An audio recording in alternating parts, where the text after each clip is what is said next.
Alright, y'all, hi. It's me, Cassius. Feeling a little discombobulated at the start of this reading, but we're not going to focus on that because this message really urgently wants to come through, and I'm just going to dive right in. We're not going to talk about the bugles behind me. We're going to talk about the Seven of Swords. And if you can handle my hair looking like this, it's just going to get worse until it grows out. And I just like coming on here as I am without forcing myself to go into too much prep, except for this little clearing moment so that we can, let's straighten everything out. There we go. Vibes. Okay. Excuse the projector behind me. Let's get into, with surgical precision, what needs to be removed from the fields of all who encounter this video. And let me be a clear channel without too much distraction to guide them along the way. All right. This came out as I was shuffling, as I was pondering what really needs to be pondered, and what was coming up was a very strong feeling of like, without, this is the message I heard basically, it's without this sense of connection that you know is possible with the rest of the world, these particular demons can continue to come in and feed off of your energy. And I'm sorry for using that exact language, but I'm not, because I just asked for a clear channel, so I'm not going to apologize for channeling clearly, necessarily, without arguing with myself about it first. Let's clean off my glass. You know what, let me take off my glasses, because they're really blurry feeling for some reason. Those are my crafty glasses that I just put stickers all over and make messy, so they're not good for seeing clearly. So let's see clearly. The energy is potent right now. I think there's a lot of miscommunication happening, but I think it's all for a very good reason. I think that we inherently know what we're doing, even if we can't quantify it, if we can't even explain it to people that we know, to people that know us. I distracted myself by moving that, so let's just get into the reading, because this energy that I'm talking about feeding off of you is showing up in this card, basically. There's maybe someone around who's been on your mind a little bit, maybe a family member, maybe a friend, maybe an ex. You may think of them at night. They may be showing up in your dreams involuntarily, basically, like you may be trying to remove yourself from this energy in one way or another, and it is coming in to interrupt your sleep. It is coming in to keep you, it is asking you to ask yourself every night, what keeps you up at night? It's basically like, it feels like our anxiety brain talking, where it's like, ooh, remember that embarrassing thing you did 5 years ago? But this is way different. This is more of in a sense of like, I know you don't want to talk right now, but here I am, so you have to deal with me anyway. I think this is how this energy has treated you in the past, so it's not necessarily surprising when it does just kind of burst through the wall and you're like, oh yeah, you, for sure. This is someone you love, or else they wouldn't have this kind of psychic access to you. But I think that it's really hard for us as people to both simultaneously know that change is the most consistent, the greatest, most exhilarating experience that we can have, the biggest portal to transformation in the upward spiral kind of way.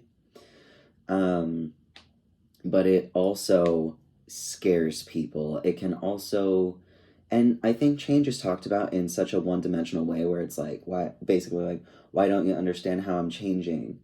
But I think what I'm talking about, as well as that, is witnessing someone that you love or a friend change to the extent where they ruin it.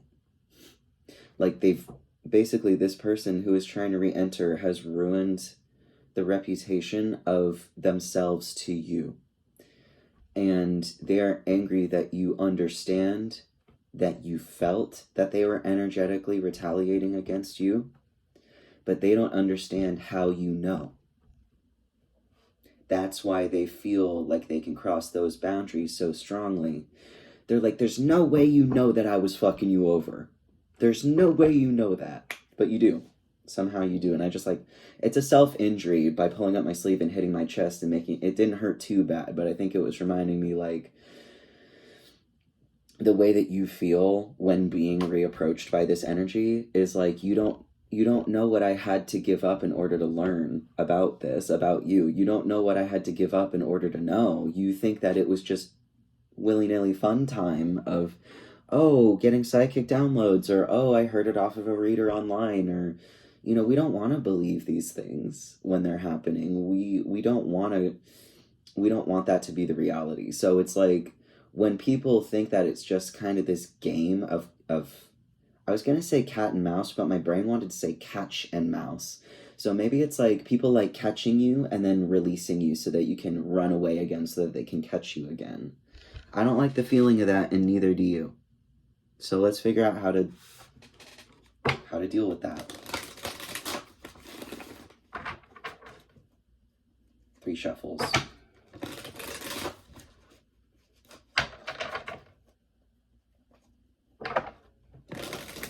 All right.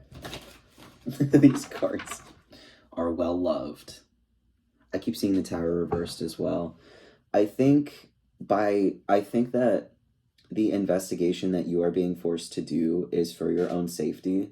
So the fact that they're treating it as a game, you're just kind of seeing that as like, oh, you really don't understand what's happening. Because it's not a game. You are investigating out of your own safety, and this is opening up new channels for you. I got a really strong headache right here.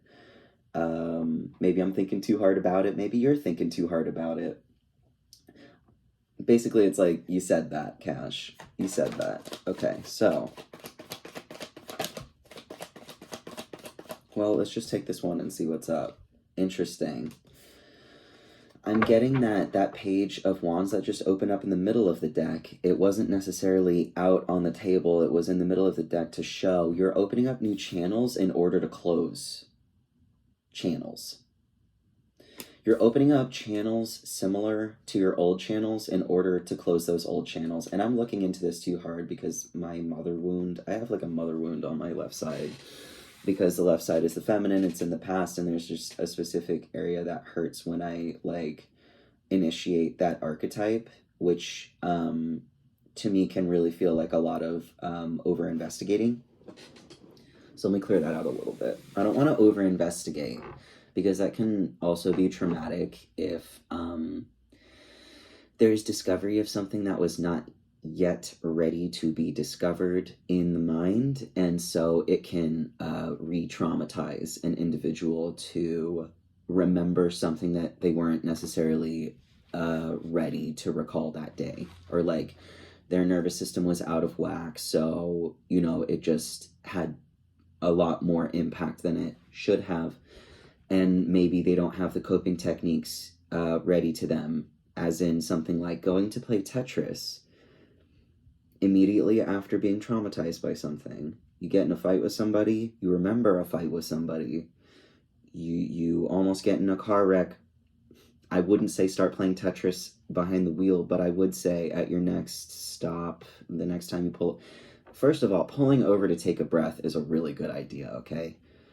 And this is metaphorical, so apply this to whatever you want. Whenever you're tripping and you feel like, God, metaphorically, I wish I could just pull over to the side of the road right now and play some Tetris on my phone, just to not allow these traumas to crystallize in the mind. Research has been done that if you exercise neuroplasticity, which sounds really general, I'm not really in the most scientific part of my mind right now, but that's the word that was given to me. Studies have been done about neuroplasticity, and by using neuroplasticity in order to show us that if we keep the mind moving in a way that is not rehashing the detriment, it cannot allow it to settle into your processed memory as solidly as the trauma would like to be solidified. Because when something is traumatic, something scary is happening to us, all cylinders are firing and are taking in all aspects of that information. You want to know everything about the source it's coming from, how the weather is that day, how much water you've had, how much food you've had. It's like, this is the essence of repeated trauma, of complex PTSD. Please look that up if you haven't heard of it. This is kind of the essence of it. So I lost my train of thought by telling you to Google something. Maybe just like stay here and I'll talk about it more. How about that? Like, don't don't leave, because it also breaks my concentration and I'm selfish. Oh, that's funny. Okay. We're gonna get into that. Well, we're gonna get into that right now. That's kind of wild. I think this is a clear message. Let's just analyze the cards really quick. And I'm gonna get some light going because I don't think this is quite bright enough, so excuse me while I make mid-video adjustments.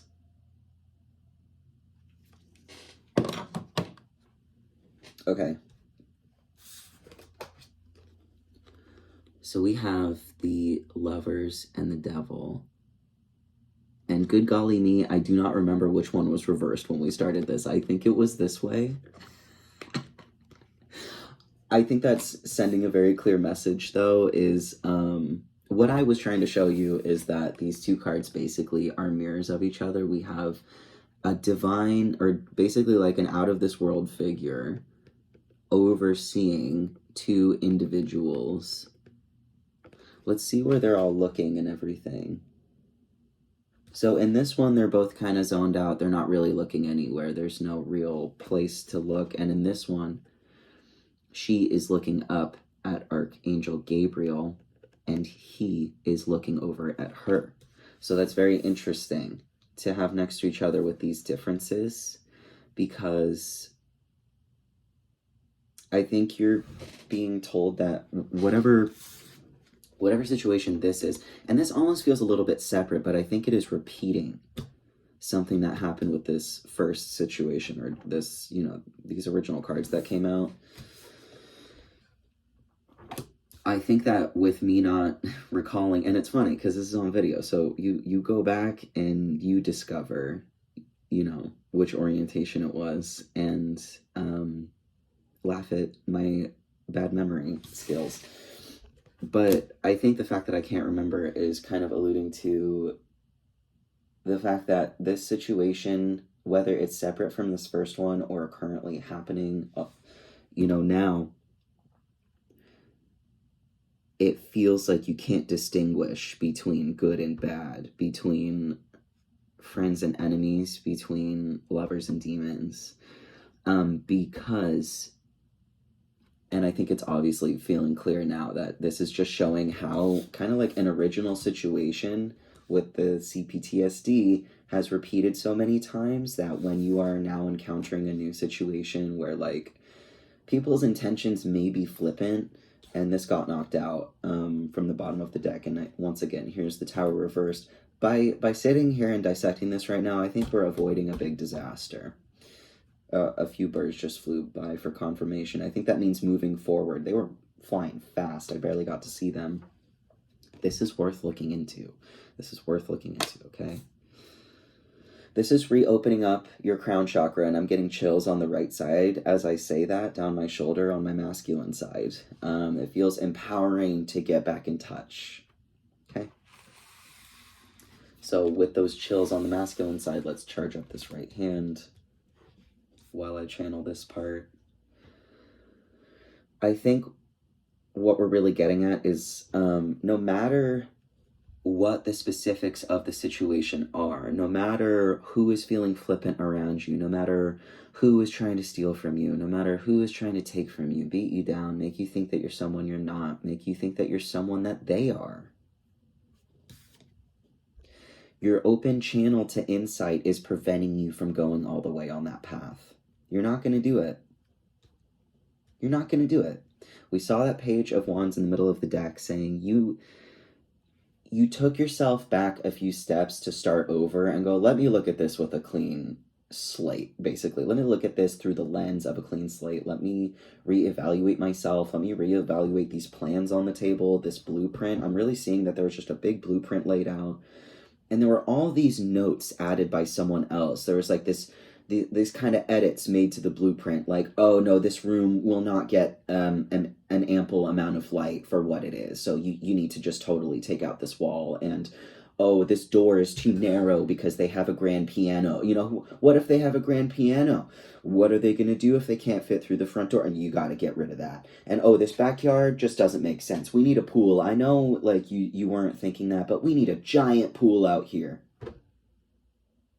What I'm seeing is that your blueprint has been managed and edited so many times that it did not make sense to you anymore. You're like, I went into this with the intention of staging a house for one person to live. So I like the one doorway symbolically so that there's no baggage coming in with them when they enter the house.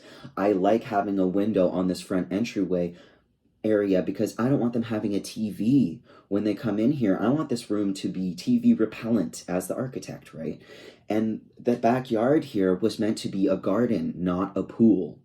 No pool.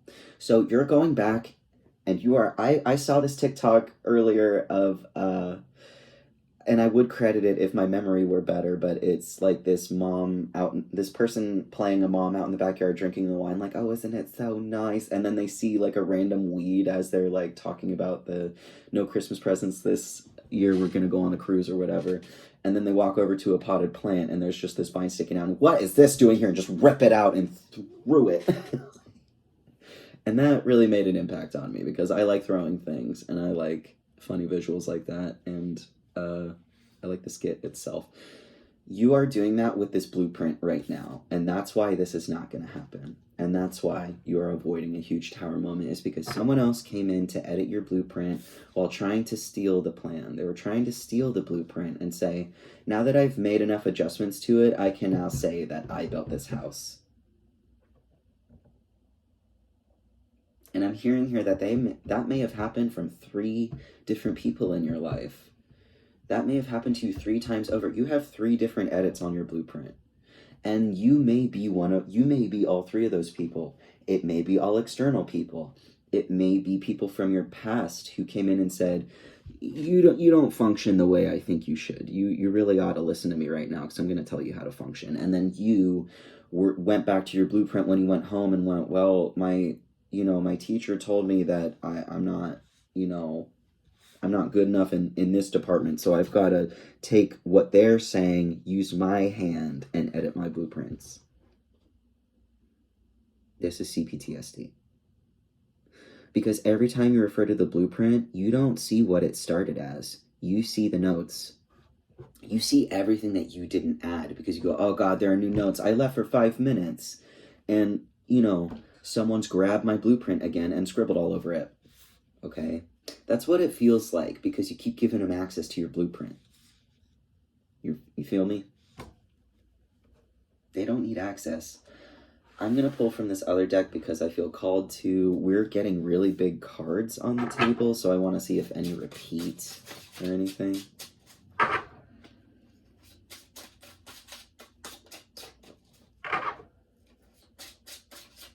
It's a wild reading.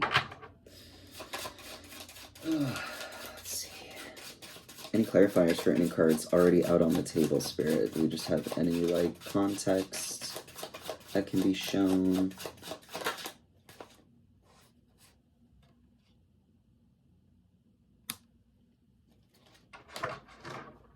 When I show y'all. Stop. Is this telling me which card was upside down? This is the Lovers reversed. Was the Lovers reversed? I'm not going to go back and look at it. Anyway, here's the confirmation for the cards already on the table. So if the Lovers was reversed at first, it doesn't matter. It doesn't matter. But I think my right ear itching, it might be confirmation. I'm not sure. If it's not, I'm going to look really dumb right now, but it doesn't matter because it's showing us what this is saying to me, and I'm going to clear this just in case. Is that what is being shown? Yeah, definitely. It's showing me that these are two different situations, okay? These are two different situations that you are conflating with one another, and I'm not blaming you for doing that because, like, what benefit is it to blame people for working out their subconscious fear reactions while people are still scribbling on their blueprints? So I think that you know that my advice is to try to remove as many hands from your plan as possible. Basically, like, I know it's good to tell people what you're up to and what you're thinking about doing to you know, use them as a backboard. That sounded kind of harsh and I didn't want to say it, but that's what came to mind. But that may make them feel very entitled to have a giant Sharpie marker on your blueprints. And we've been talking about clean slate, you know, like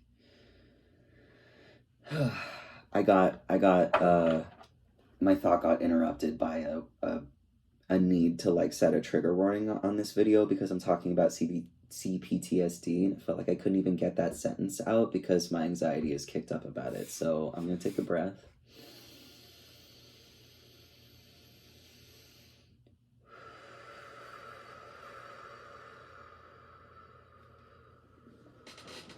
Been told to knock 3 times on the deck again just to wake it back up.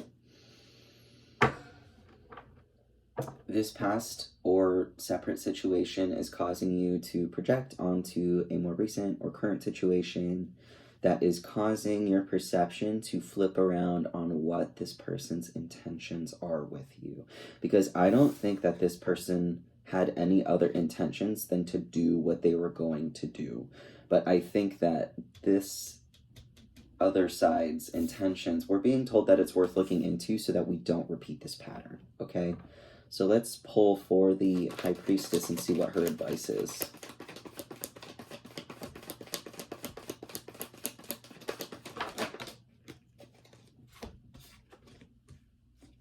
Here he is again. Oh, we got 4. I thought we had 3. Interesting. We're getting this dualistic, I got a lot of chills. Like, basically 2 voices are talking, and they're showing both sides of it, and they're flipping it over so we can see the back and the front. And, you know, we're seeing in 4 dimensions. I don't know what 4D is about. I have been introduced to 5D, and I think 7th and 8th dimensions, but the 4 is time, right? Jesus, I'm sorry if I sound really like, if it sound really like this card looks, basically. I think it's like getting a little, perhaps we're all collectively getting a little caught up in semantics in terms of like what dimension we're hitting when we're realizing something about our past or about human nature or about the future. I think this is saying like underneath the High Priestess directly, it's like just divinate to divinate. Like, don't trip about what it is, where it's located, where your astral projections are landing. Like, just, it's not really about that because this is the 4th dimension. Okay. So we're seeing that these 2 cards are kind of mirroring each other, and we have the 5 of Wands upright and the 5 of Swords reversed. So that is about conflict, but the 5 of Wands is conflict for the sake of practice, and I think that the 5 of Swords is conflict for the sake of like a straight up argument, but it's really about like communication, mental processes. It's about winning.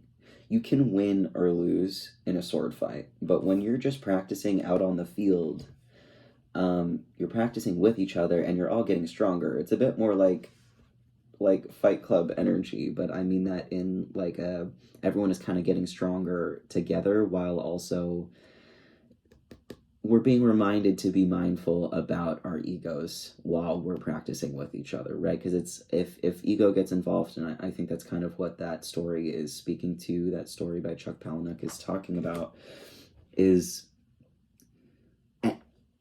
that's a whole separate video too. But it's, or it could be, I don't know. I don't obsess over like Fight Club's themes necessarily. It has been formative in my experience as a trans man, to like a trans gay man, to look at that dichotomy, in the self. And both of those characters were doing good things for the growth of the community that they were forming, the growth of their own understanding of themselves as two separate characters. But at the same time, when it started to become more about like a final blow, a finishing, a killing strike, that's when things started to go wrong, because I think that's when the ego has taken everything a little too far. So it becomes a moment of like, I'll do anything for this belief, basically. And then you lose yourself. That is a blueprint that has just been set on fire, basically. So you don't want that. Like, I think that's what we're navigating away from by retaking stock, kind of holding specific people accountable for the ways that they've treated us, right? And just going, you don't really get access to my plans anymore.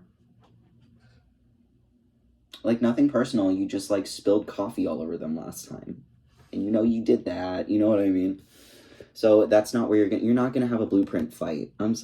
I hope that these metaphors are translating.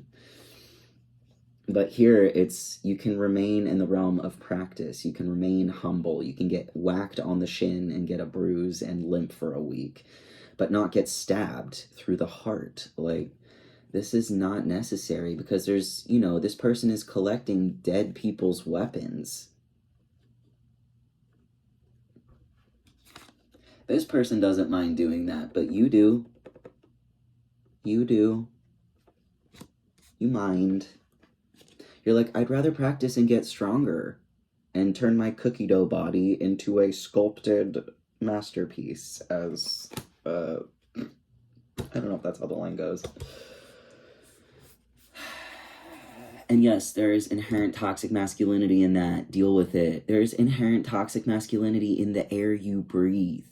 Okay, I'm sorry, and I'm not going to get defensive about it right now. This is something that's projected onto me a lot, and I'm not trying to bring myself into this reading, but it's just this energy that people think is not worth even approaching with a 10-foot pole. I think it's worth approaching. They think it's only worth approaching with a sword. And I know that this is taking on a different element, so I'm going to clear myself out. But I think it all relates. I think there's totally a big theme of entitlement here. People feeling entitled to your blueprint, people feeling entitled to your weapons and to your life, basically. People feeling entitled to being able to take your life at will. And I'm sorry it's so intense and dramatic, but like, when you're confusing lovers for devils and devils for lovers and vice versa, I don't think that's really happening actually. I think that's happening in your perception. Let's find out, actually. Is that really happening? It's starting to get risky over here.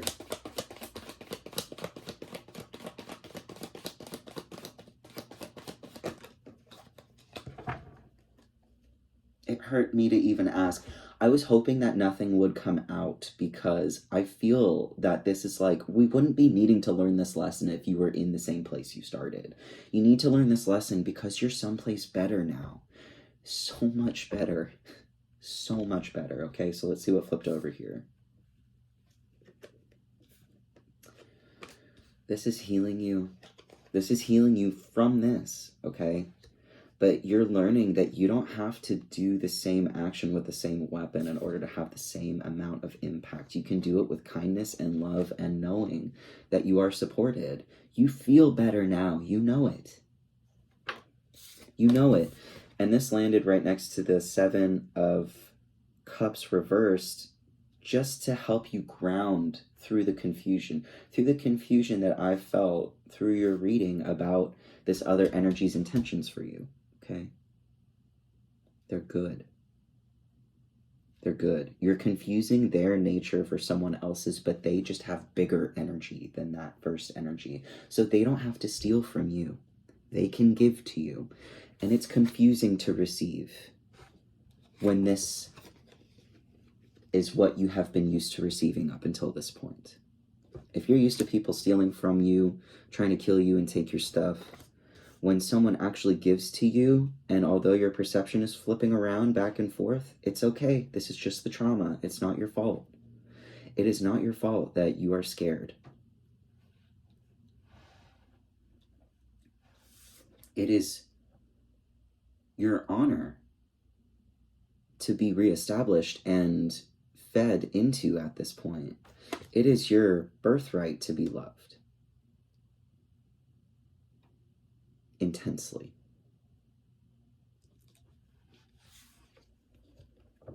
So this is where you're saying, I'm going to practice loving intensely. Because I think that's what these people told you they were doing. I think that's what was being sold to you before. That's what was being sold to you was, this is all out of love. This is tough love. Stab. There's those 3 I was talking about earlier, 3 pencils on your blueprint. You're shaking them off. This is you throwing it up in the air, clean slate, getting the pencils and markers and fucking cement trucks. I don't, whatever permanent fixture they are trying to set up in your heart with pain and misery was never gonna work, but you're now touching the parts of your heart that have been hurt by this, okay? And you're seeing this. I just heard the pen is mightier than the sword. Okay, so maybe that means like you're taking those, I don't know if you want to use the same pens and pencils that were on your blueprint that other people would come back to. Oh, my pencil's still here. That means I can just write my opinion. Confirmation. Their pencil's gone. Look, there's just one here. You grab your nice, huge 8-foot pencil and you sharpen it down. You take your wand and you turn it into a pencil. I don't know, dude. Because I think this was the energy of, oh, well, if they leave their pens here, I can just use it to write my own story. No, you can't. The access is too much energetic tug of war. Like I don't know. Let's take the light turning off once again as a sign to stop. Okay, I'm gonna follow that pattern. All right. Good luck with everything. You're more than able to handle this, because just remember, their pencils are off. They have no contribution to your story anymore, and you are in a much safer place. So congratulations, you've made it out of some hellish waters. Good job.